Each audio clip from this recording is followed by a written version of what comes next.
மயிலாடுதுறை மாவட்டம் சீர்காழியில் ஊரக வளர்ச்சி மற்றும் ஊராட்சித்துறை சார்பில் 530 பயனாளிகளுக்கு கலைஞரின் கனவு இல்லம் திட்டத்தின் கீழ் வீடு கட்டுவதற்கான ஆணை வழங்கும் விழா ஜூலை 18ஆம் தேதி நடந்தது. மாவட்ட ஆட்சியர் திரு மகாபாரதி அவர்கள் தலைமை வகிக்க, பூம்புகார் எம்எல்ஏ நிவேதா எம் முருகன் அவர்கள், சீர்காழி எம்எல்ஏ திரு மு பன்னீர்செல்வம் அவர்கள், மாவட்ட ஊராட்சி குழு தலைவர் திருமதி உமா மகேஸ்வரி சங்கர் அவர்கள், சீர்காழி ஒன்றிய குழு தலைவர் திருமதி கமலஜோதி தேவேந்திரன் அவர்கள் முன்னிலை வகித்தனர்.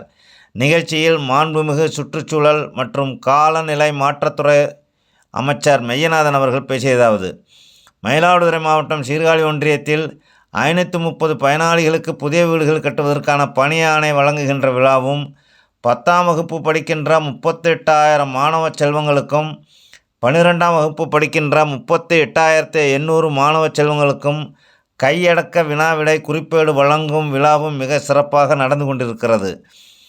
நமது தமிழ்நாடு முதலமைச்சர் அவர்களின் திட்டங்களில் கலைஞரின் கனவு இல்லம் என்பது தமிழக மக்களிடம் மிகப்பெரிய வரவேற்பை பெற்றிருக்கின்றது.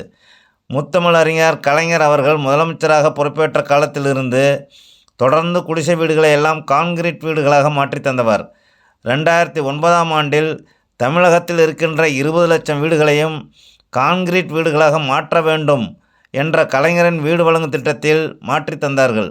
அதை தற்போது நமது தமிழ்நாடு முதலமைச்சர் அவர்கள் கலைஞரின் கனவு இல்லம் திட்டமாக ஒரு வீட்டிற்கு ரூபாய் 3,50,000 வீதம், கிட்டத்தட்ட இந்த ஆண்டு 1 லட்சம் வீடுகள் கட்டுவதற்கு ரூபாய் 3,500 கோடி ஒதுக்கீடு செய்துள்ளார்கள்.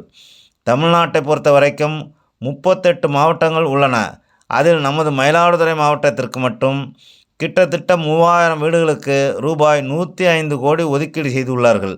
அதில் இங்கு இருக்கின்ற சீர்காழி ஒன்றியத்தில் 530 வீடுகளுக்கு கிட்டத்தட்ட ரூபாய் 18 கோடி மதிப்பிலான பணி ஆணைகளை வழங்க உள்ளோம்.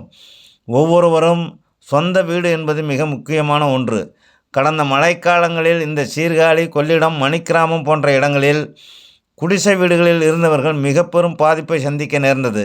அப்படிப்பட்ட நிலை வரக்கூடாது என்பதற்காக ஏழை எளிய மக்கள் பயன்படும் வகையில் ஒரு நல்ல வீடு கட்டுவதற்காக அதற்கான பணிகளை இன்று நாம் தொடங்கி இருக்கின்றோம்.